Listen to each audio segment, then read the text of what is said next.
The wind howled across the icy hills of planet Kirin 7. Snow fell from the sky like sharp needles, covering everything in thick, cold silence. Trees stood frozen like statues. Rocks wore white coats.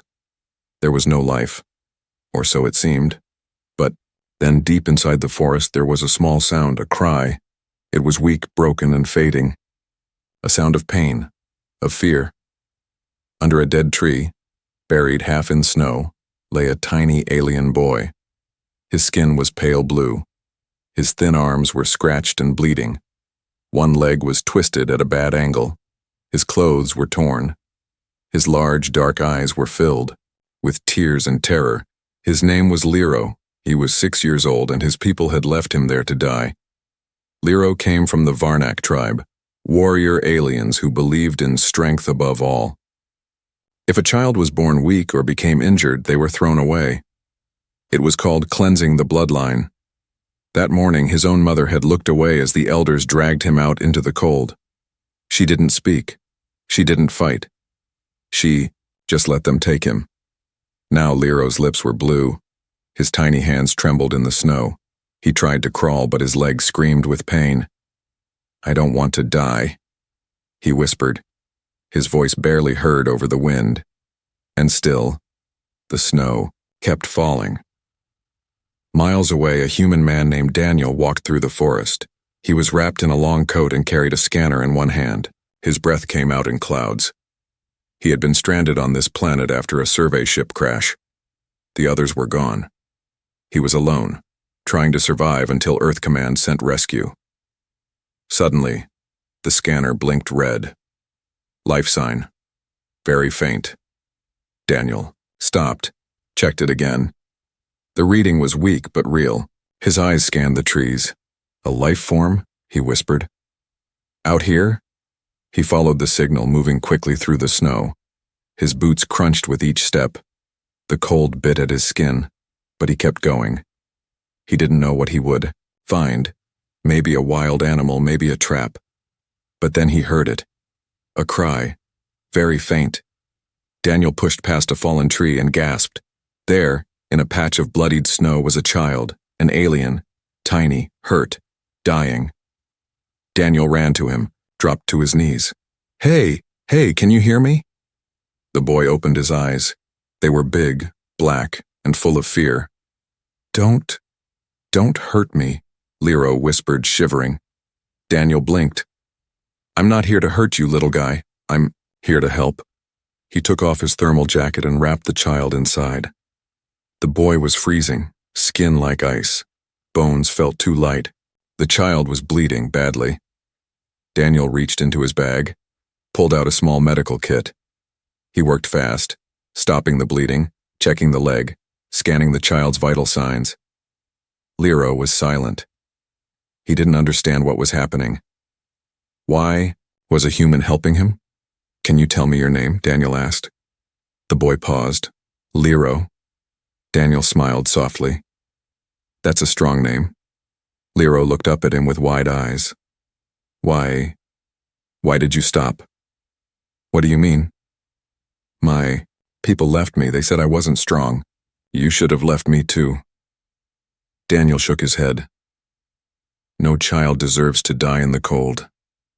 He picked Lero up gently. The boy was light as a feather. "I'm taking you back to my shelter."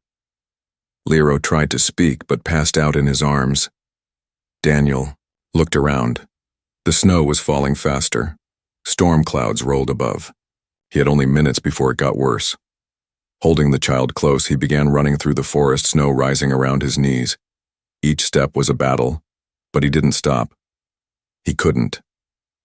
Finally, Daniel reached a small cave, his temporary shelter. It was warm inside with a heating unit, light, and blankets. He placed Lero on the warmest spot, checked his wounds again, and covered him carefully. The boy didn't wake. Daniel sat beside him, tired and silent. His eyes moved to the scanner. It still blinked red, but now something else showed up. 2 new signals. Unknown. Approaching. He frowned. What now? Outside, the wind grew louder. But inside the cave, a tiny blue hand reached out and touched Daniel's arm. "Thank you," Lero whispered, eyes closed, and then the human knew. He hadn't just saved a boy, he had started a war. The wind outside roared like a wild animal. Inside the cave, Daniel sat near the sleeping alien boy, Lero. The little one lay wrapped in blankets, his breathing shallow but steady now. The heater hummed softly, pushing back the cold. Daniel watched him closely. "How did you survive this long?" he whispered. The boy had been bleeding, freezing, and alone. Yet something inside him had kept him breathing. That same strength had caught Daniel's heart. He wasn't supposed to stop. His mission was simple: survive, stay hidden, wait for rescue. But something had pulled him toward that faint cry in the snow. And now, this child was here, in his arms, depending on him. Daniel looked at his scanner. 2 red dots blinked on the screen, approaching. Slow, but steady. "They're looking for him," he said under his breath. But were they searching to rescue or to finish the job? He didn't trust alien politics, not after seeing how they left a child bleeding in the snow. Daniel stood and began preparing his gear. He packed extra supplies into his bag, food, medicine, tools, just in case they had to move. He didn't know this boy, but he couldn't just hand him over to strangers. Lero stirred. A soft groan escaped his lips.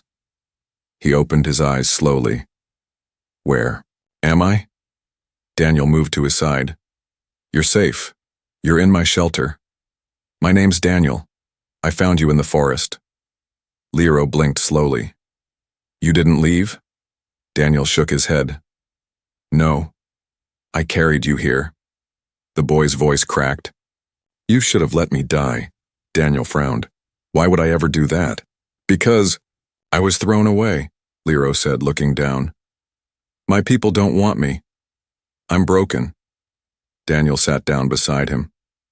"You're not broken, you're a child. You're alive. That's what matters." Tears slid down Lero's pale cheeks. He wiped them with his sleeve. "They said I wasn't strong, I failed the fire test." "What fire test?" "It's a right," he whispered. "If a child can't hold burning stone in their hand for 10 seconds, they are weak.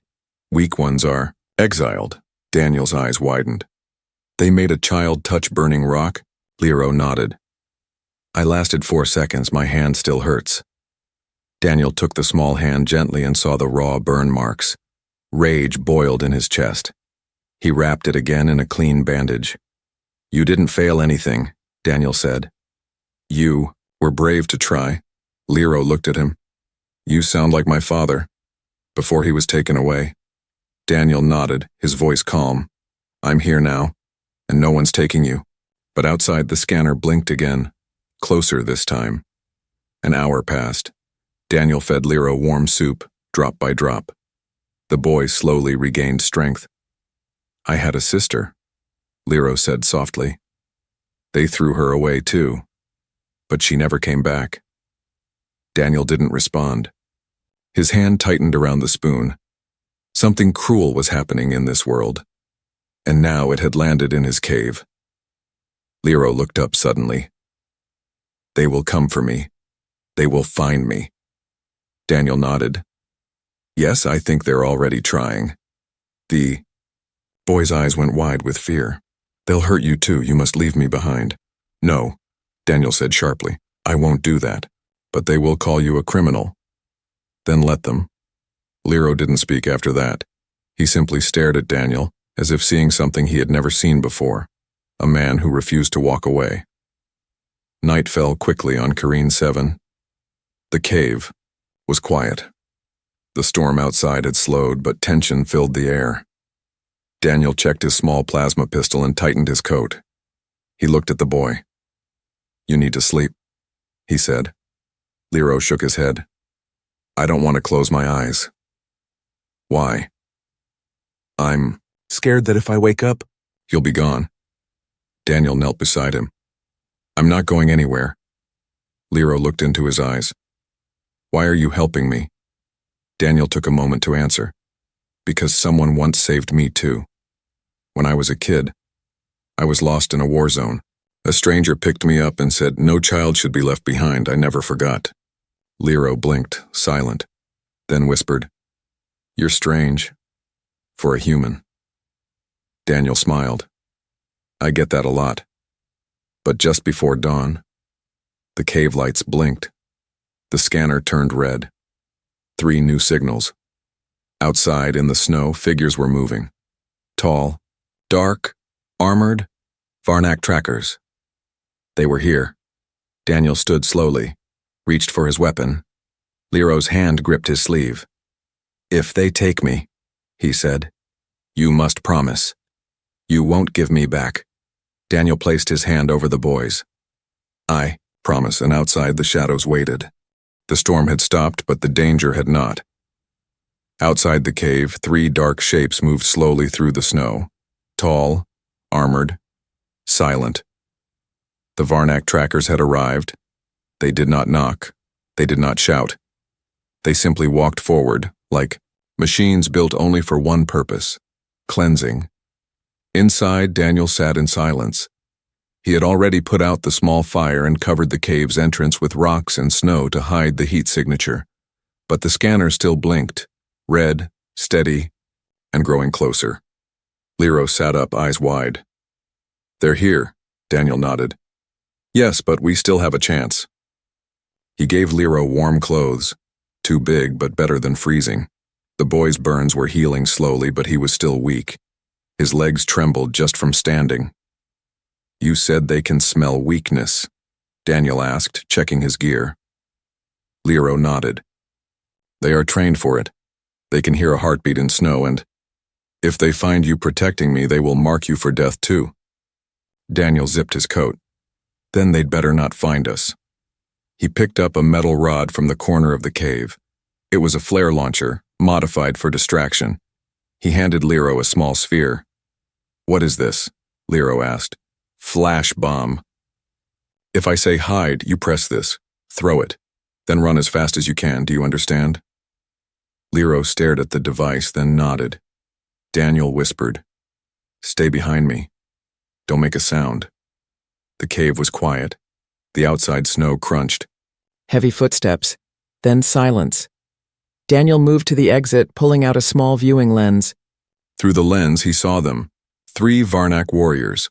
They wore black armor with red stripes, and each carried a hooked spear. Their eyes glowed faintly behind narrow helmets.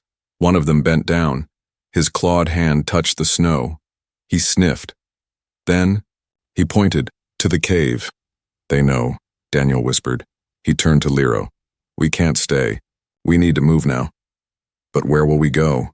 Lero asked, frightened. Daniel pulled up his map. "There's an old crash site 1 mile east. Metal wreckage. If we get there, I can send a stronger distress signal." "Can we make it?" Daniel looked at the child, then at the blinking dots on the scanner. "We have to." The 2 slipped out of the cave from a narrow side tunnel Daniel had carved earlier. It opened behind a frozen cliff. The wind had picked up again, biting their faces. Daniel helped Lero walk, step by step. Behind them, the cave entrance exploded. Boom! Snow flew into the air. Rocks shattered. One of the Varnak had used a plasma charge to blast through. The ground trembled. Lero flinched. "They're angry now," he said. "I'm counting." "On it," Daniel replied. He pressed a button on his wrist pad. Far away, in the trees, a remote mine beeped, then exploded. A wall of snow fell across the main path. The Varnak were blocked, briefly, but not stopped. Daniel knew they would find another way. Still, every second counted. They reached the edge of the crash site just before full daylight. The remains of an old alien scout ship lay in a twisted pile of frozen metal. Daniel helped Lero climb through the jagged opening. Inside, it was dark but dry. Daniel found the emergency console still blinking faintly. "Come on. Come on," he muttered, pressing buttons. Lero sat in the corner, shivering. He looked up at Daniel. "Why are you risking your life for me?" Daniel paused, then said, "Because when I looked at you lying in the snow, I didn't see an alien. I saw a child who was thrown away just for being small. That's not right. No species, no law, no tradition should allow that. Lero looked down at his feet. No one ever said I mattered before. Well, you matter now. Suddenly, the scanner beeped again, fast. Daniel's heart dropped. They're already here, he said. From the entrance of the wreck, a sharp voice echoed. Human. Surrender the reject. He is not yours. Daniel stepped in front of Lero. He is now, the voice hissed. You are not his kind. This is not your fight. Daniel pulled his plasma pistol. It became mine the moment you left him to die. Silence. Then movement. The first Varnak appeared, tall and deadly. Daniel raised his weapon and whispered to Lero, now. The boy threw the flash bomb. A white light exploded. The Varnak warrior screamed, blinded. Daniel grabbed Lero and ran through the back hatch of the wreck. Snow burst around them. He fired behind him, slowing their chase. Lero gasped, holding tight to Daniel's coat. We're not going to make it, he cried. Daniel gritted his teeth. Yes, we will. Because now he wasn't running alone. Now, they were running together. And Daniel wasn't going to let the cold, the fear, or even the whole Varnak Empire take this boy back. Not while he could still breathe. The blizzard had returned. Heavy snow fell like thick ashes from the sky, turning everything white. The world was cold, broken, and quiet again. But inside a narrow cave hidden by twisted metal, a fire burned low. Daniel sat slumped against the wall, blood on his side, breathing heavily. His arm had been grazed by a plasma bolt. He had used the last of his medgel to stop the bleeding. Across from him, wrapped in blankets, Lero slept deeply, finally safe for the moment. Daniel watched the boy's small chest rise and fall. Each breath was slower than the last, but stronger than before. He looked peaceful now, no fear in his expression, no pain on his face. Daniel smiled softly. He had carried the boy through a war zone of snow, traps, and fire. Fought off 3 alien trackers.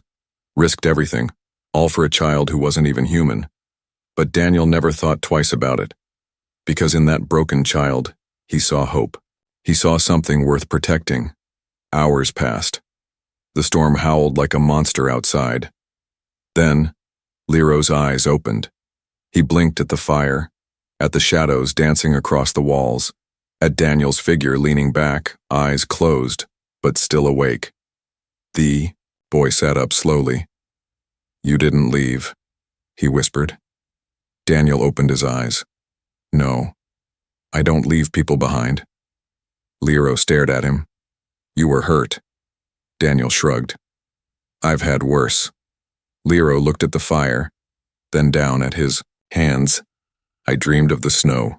I dreamed they pulled me back, but I couldn't scream. It's over now, Daniel said gently. They're not getting you again. But they will come back, Lero whispered. They always come back. Daniel leaned forward. Let them. I'll be ready. Lero frowned. You're just one man, Daniel smiled. That's usually enough. Later, Lero helped Daniel clean the wound. His small hands trembled as he touched the bandages. I was supposed to die out there, he said softly. Daniel looked at him. But you didn't. You fought. Even when your own people turned away. Lero's voice cracked. I don't know who I am now. You're alive, Daniel replied. And that's more than enough to start with. There was silence. Then suddenly, Lero asked something unexpected. Why do humans care so much? You didn't even know me. Why not just walk away? Daniel thought for a moment. When I was young, Earth was at war. Cities burned. My family was taken. I was left in rubble with a broken arm and dust in my eyes. Everyone passed by me. Until one old soldier stopped. He didn't ask who I was. He didn't care what side I came from. He just carried me out. Daniel looked Lero in the eyes. I never forgot that. I promised, if I ever had the chance, I'd do the same for someone else. Lero whispered, You kept your promise. Daniel smiled.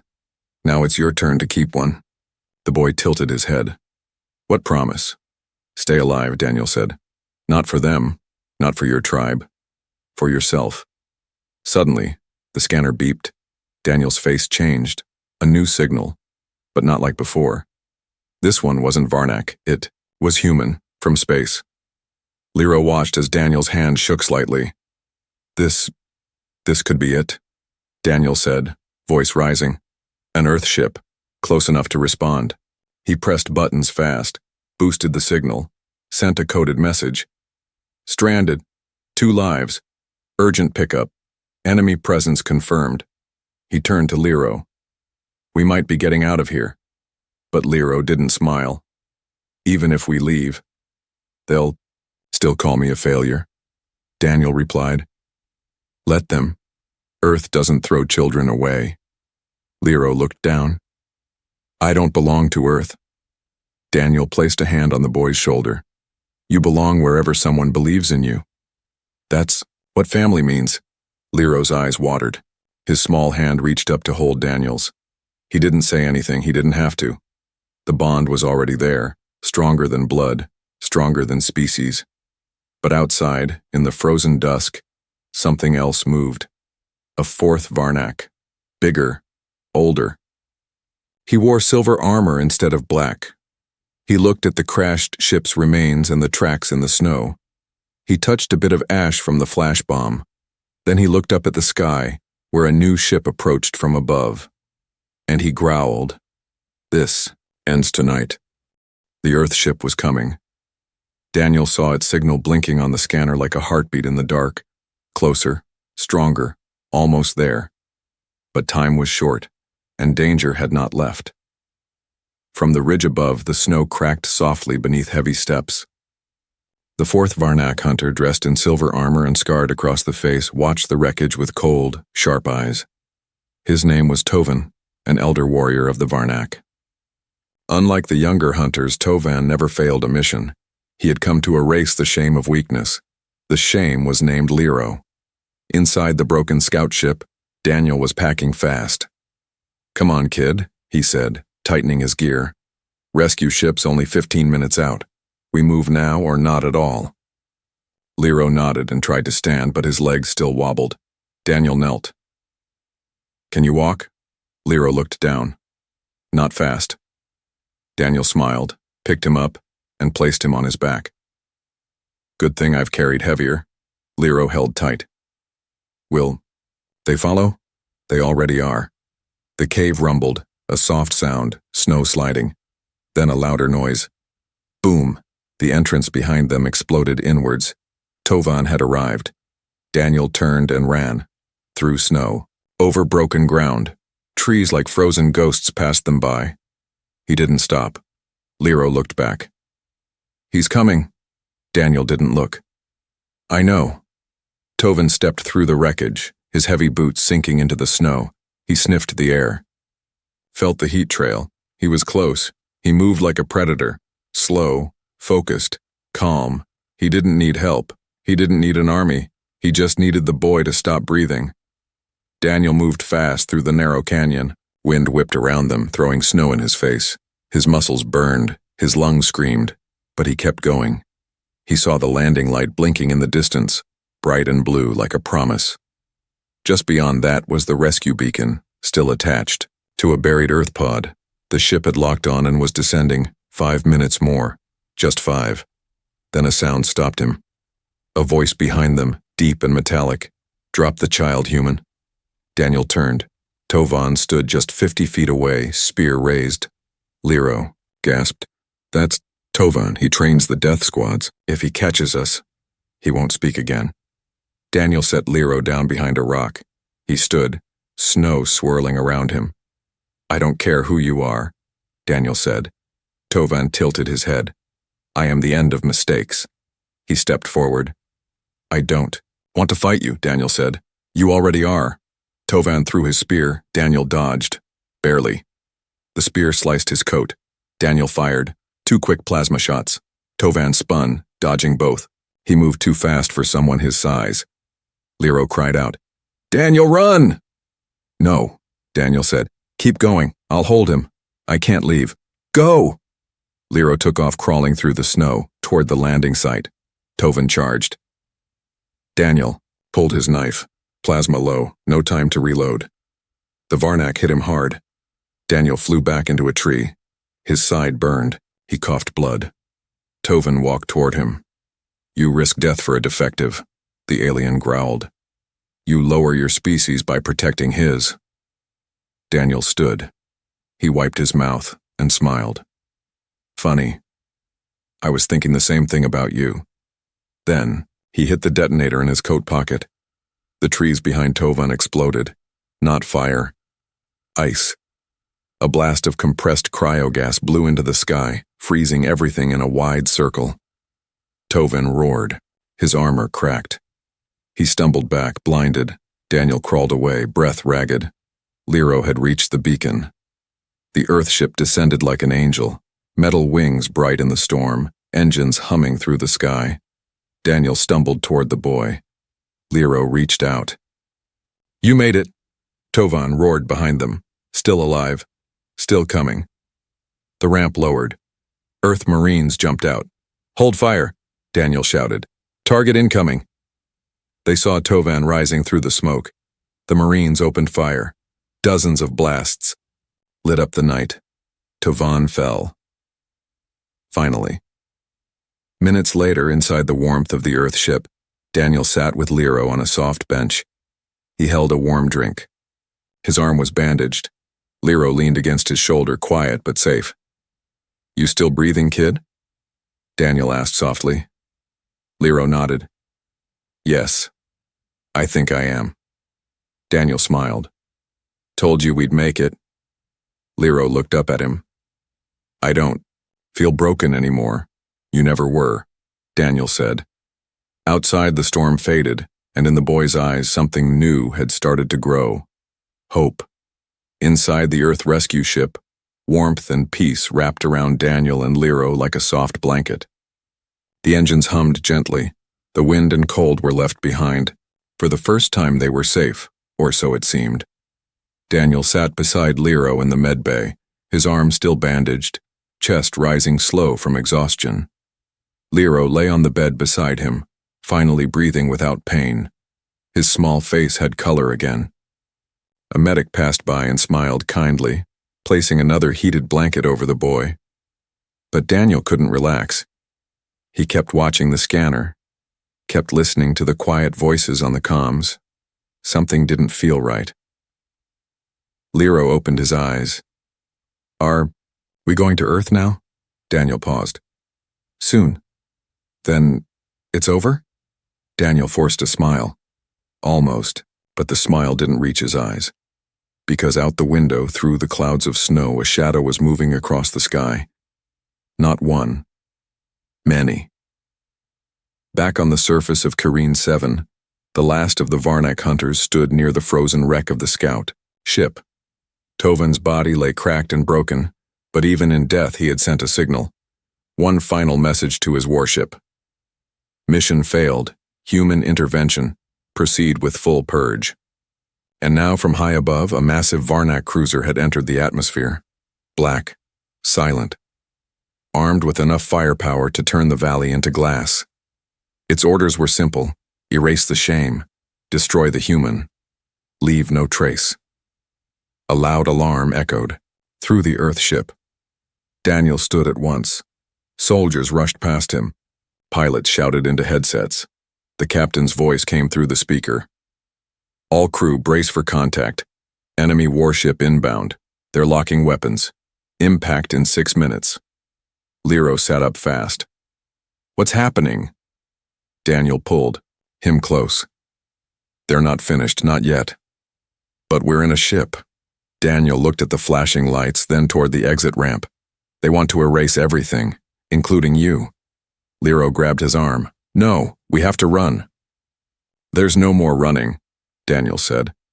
He stood and he made a decision. He walked to the control room. Captain, Daniel said firmly. Let me speak to them. The woman frowned. You want to negotiate with Varnak death squads? Don't want to. I have to. You're not military.